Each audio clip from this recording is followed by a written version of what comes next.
Halo semuanya, perkenalkan kami dari kelompok Tupperware yang hilang dari kelas KWB Siang. Di sini ada saya, Judika Francisco Nobitupulu. Saya Raul Saksena. Saya Anjani Barus. Saya Septi Handelina. Kami ingin mewawancarai orang random mengenai kasus bully yang dialami oleh Pratama Wijaya Kusuma dari Fakultas Ekonomi Bisnis di Universitas Unila yang ada di Lampung. Selamat menyaksikan. Sabar dulu. Oke, di sini saya ingin menjelaskan kasus Pratama Wijaya Kusuma. Pratama Wijaya Kusuma yaitu mahasiswa FEB Unila jurusan Bisnis Digital angkatan 2024 pada tanggal 14 sampai 17 November 2024. Mereka melakukan Diksar Mapel FEB Unila yang dilaksanakan di sekitar Gunung Betung, Kabupaten Pesawaran, Lampung. Dalam kegiatan ini, ia dan peserta lain diduga mengalami tindakan kekerasan fisik oleh senior atau panitia Diksar, seperti ditendang, dipukul, dan dipaksa untuk meminum alkohol atau spiritus. Adapun laporan bahwa peserta bahkan dalam kondisi tertekan. Mereka diancam tidak bisa berbicara tentang kejadian itu. Setelah Diksar, kondisi kesehatan Pratama mulai menurun. Lalu ia dibawa ke rumah sakit dan dirawat akibat luka dan dampak kekerasan yang dialaminya, termasuk adanya gumpalan cairan di kepala menurut dokter. Pada tanggal 28 Oktober 2025, Pratama divonis meninggal dunia sekitar 5 bulan setelah mengikuti Diksar. Ibu korban secara resmi melaporkan kejadian ini ke Polda Lampung pada awal Juni 2025 untuk penyelidikan lebih lanjut terkait dugaan penganiayaan dan penyebab kematian Pratama. Dalam perkembangan kasus pada 24 Oktober 2025, 8 orang ditetapkan sebagai tersangka oleh Polda Lampung. Adapun terdiri dari 4 mahasiswa aktif dan 4 alumni.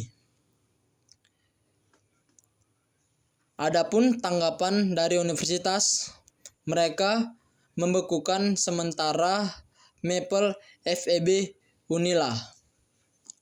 Lalu 8 tersangka terjerat dalam pasal 351 ayat 1 KUHP tentang penganiayaan dengan ancaman hukuman maksimal 2 tahun 8 bulan penjara. Meskipun sudah jadi tersangka, 8 orang belum ditahan dan proses hukum sedang berjalan. Penyelidikan masih memanggil dan memeriksa mereka serta mengumpulkan bukti. Sekian, terima kasih. Selamat pagi Kak, izin mengganggu waktu Kakak sebentar ya Kak. Sebelumnya, perkenalkan nama saya Judika Francisco Nobitupulu dari KWB Siang. Sebelumnya dengan Kakak siapa Kak? Perkenalkan nama saya Nupa Olivia Purba, panggil Nupa aja. Oke Kak Nupa. Jadi di sini kami ingin mewawancarai Kakak mengenai kasus bullying yang dialami Pratama Wijaya Kusuma, Fakultas Ekonomi Bisnis di Universitas Unila. Sebelumnya Kakak tahu mengenai kasus yang dialami Pratama Wijaya Kusuma Universitas Unila ini Kak? Belum pernah tahu sih Bang. Oke Kak, di sini saya ingin menjelaskan kepada Kakak secara singkat mengenai kasus tersebut. Pratama Wijaya Kusuma ini adalah mahasiswa baru angkatan tahun 2024 di Fakultas Ekonomi dan Bisnis. Pada saat melakukan Diksar, organisasi mahasiswa pecinta lingkungan atau Mapel pada November 2024, diduga korban mendapatkan kekerasan secara fisik dan mental dari seniornya. Dan tidak lama kemudian korban pun meninggal pada bulan April tahun 2025. Setelah polisi menyelidiki kasusnya, terdapat 8 tersangka dan dijatuhkan hukuman penjara selama 2 tahun 8 bulan. Dan organisasi pecinta lingkungan tadi dibekukan secara sementara. Jadi kakak mengerti kak? Jadi setelah kakak mendengarkan penjelasan dari saya, bagaimana tanggapan atau pendapat kakak mengenai kasus tersebut? Menurut saya kasus ini sangat memprihatinkan ya, apalagi sampai merenggut nyawa seseorang. Nah, yang kita tahu juga kan bullying itu sangat tidak pantas dilakukan, apalagi mahasiswa ya kan. Jadi kurang dibenarkan, apalagi sampai membuat mahasiswa itu menjadi trauma. Nah, terus tadi juga kan dibilang peristiwanya ini diselenggarakan oleh kampus. Iya, Pak. Nah, seharusnya juga kampus lebih tegas, apalagi kampus itu sebenarnya tempat yang nyaman untuk kita berkembang dan belajar, bukannya malah menjadi tempat seseorang untuk trauma. Jadi harusnya kampus itu Lebih melindungi peka, lebih peka sih terhadap mahasiswa-mahasiswanya. Kayak terus juga mungkin karena maba ya, itu Iya, Kak. abangnya tadi jangan terlalu dibilang di tingkat, jangan terlalu nunjukin lah rasa senioritas itu. Oh ya kak, karena senioritas itu jadi memandang rendah Iya, memandang rendah mahasiswa baru. ke mahasiswa baru. Oke kak, terima kasih. Cuman itu pertanyaan dari saya. Terima kasih. Baik kak, di sini saya akan menjawab pertanyaan dari teman saya. Terlebih dahulu saya perkenalkan, nama saya Septi. Menurut kakak, siapa yang paling bertanggung jawab dalam kasus bullying ini? Apakah pelaku, organisasi, atau pihak kampus? Menurut saya semuanya wajib bertanggung jawab sih, tapi yang jelas itu pelaku yang lebih bertanggung jawab atas tindakannya terhadap korban. Namun organisasi dan pihak kampus juga harus bertanggung jawab atas penanganan atau pengawasan kasus tersebut. Yang kedua kak, menurut kakak apa sanksi yang pelaku bullying ini sudah tegas? Kalau menurut saya kurang tegas ya, karena kita tahu kasus tersebut sampai menghilangkan nyawa seseorang. Jadi seharusnya nyawa dibalas nyawa kan, tapi nggak boleh juga, tidak dibenarkan juga tindakan seperti itu. Jadi menurut saya kurang membuat si pelaku ini jelas sih. Kita bisa lihat juga dari contoh kampus-kampus lain masih banyak pelaku bullying yang menyebabkan banyak korban juga. Jadi kurang. Saya akan melanjutkan pertanyaan dari teman saya. Sebelumnya, perkenalkan, nama saya Anjani Burbarus dari kelas KWB Siang. Pertanyaannya, kampus seharusnya bersikap bagaimana supaya kasus seperti arahan ini tidak akan terulang lagi? Nah, kalau menurut saya itu kampus harus lebih tegas ya dalam menangani kasus seperti ini.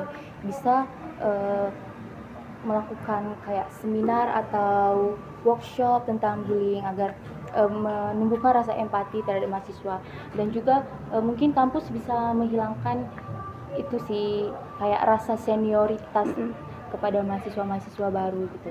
Oke. Yang kedua, pesan apa yang ingin kakak sampaikan kepada mahasiswa baru agar terhindar dari pembulian? Nah, untuk mahasiswa-mahasiswa baru nih bisa dimulai dari jangan takut untuk bersuara. Jangan takut buka suara, karena di kampus kita juga tuh ada Satgas PPK KT. Jadi di situ kita bisa melapor atau DM Instagram mereka. Dan juga kita jadi sebagai mahasiswa baru itu harus pandai jaga diri sih, dan juga pilih lingkungan yang positif, jangan pilih lingkungan yang toksik gitu sih. Oke, terima kasih kak. Baiklah kak, di sini saya ingin mempertanyakan dari pertanyaan teman saya yang sebelumnya. Izinkan perkenalkan, nama saya Raul Saksena dari kelas KWB Siang. Jadi di sini saya ingin bertanya kepada kakak, menurut kakak nih, kenapa praktik bullying masih sering terjadi di dalam organisasi kampus itu kak? Nah, menurut saya kenapa bullying itu masih sering terjadi, karena tingginya senioritas yang pertama itu, terus banyak mahasiswa-mahasiswa menganggap bahwa bullying itu hal sepele, menganggap seperti candaan atau tradisi lah bagi mereka, seperti itu sih. Terus satu lagi nih kak, yang kedua, menurut kakak nih, apa pelajaran yang dapat kita ambil dari kasus Pratama Wijaya Kusuma ini kak? Nah, kasus yang bisa kita ambil dari Pratama Wijaya Kusuma itu kalau bullying itu bukan hal yang sepele sebenarnya, hal yang serius. Jadi apapun bentuk bullying itu nggak bisa dibenarkan, apalagi sampai menyebabkan korban gitu. Dan juga kita sebagai mahasiswa juga harus ada rasa empati dan juga keberanian untuk berbicara gitu. Berarti intinya nggak boleh dipendam sendiri lah Iya. deh. Harus terbuka lah deh. Terbuka. Sekian dan terima kasih untuk wawancara ini. Kurang lebihnya kami mohon maaf. Jadi di sini saya akan mengaitkan peristiwa tersebut dengan nilai-nilai Pancasila. Jadi pada sila pertama itu, tindakan yang dilakukan mencerminkan ketidakjujuran, kekerasan atau perilaku tidak bermoral. Maka hal tersebut bertentangan dengan nilai ketuhanan yang menuntut manusia bertindak secara etis dan bertanggung jawab. Jadi pada sila kedua, peristiwa tersebut terdapat unsur merugikan orang lain, merendahkan martabat individu atau tindakan manusiawi, maka jelas melanggar prinsip kemanusiaan yang adil dan beradab.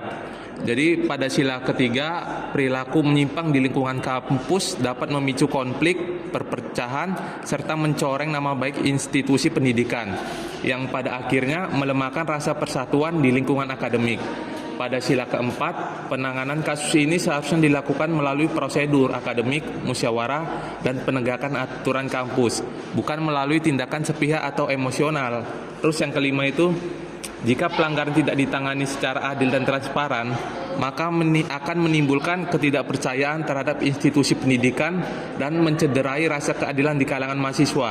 Nah, jadi dengan mengaitkan peristiwa ini pada nilai-nilai Pancasila, dapat disimpulkan bahwa setiap pelanggaran etika akademik merupakan pelanggaran terhadap nilai dasar bangsa Indonesia. Oleh karena itu, penyelesaian kasus harus dilakukan secara adil, beradab, dan mendidik, agar kampus tetap menjadi ruang yang mencerminkan nilai luhur Pancasila. Mungkin hanya segini aja, kurang lebihnya saya mohon maaf. Halo guys, jadi setelah melihat hasil wawancara kami menyimpulkan bahwa kasus Pratama Wijaya Kusuma menjadi pengingat penting bagi kita bahwa bullying di lingkungan kampus sangatlah membahayakan dan membutuhkan perhatian semua pihak. Tanggung jawab bukan hanya pada pelaku, tetapi pada organisasi dan pihak kampus. Jadi, kita harus membuat aturan yang tegas, edukasi berkelanjutan, dan berani melapor dan peduli, agar terwujudnya lingkungan kampus yang aman dan sehat. Jadi, sekian dari presentasi kami. Mohon maaf jika kami ada salah kata. Kami undur diri.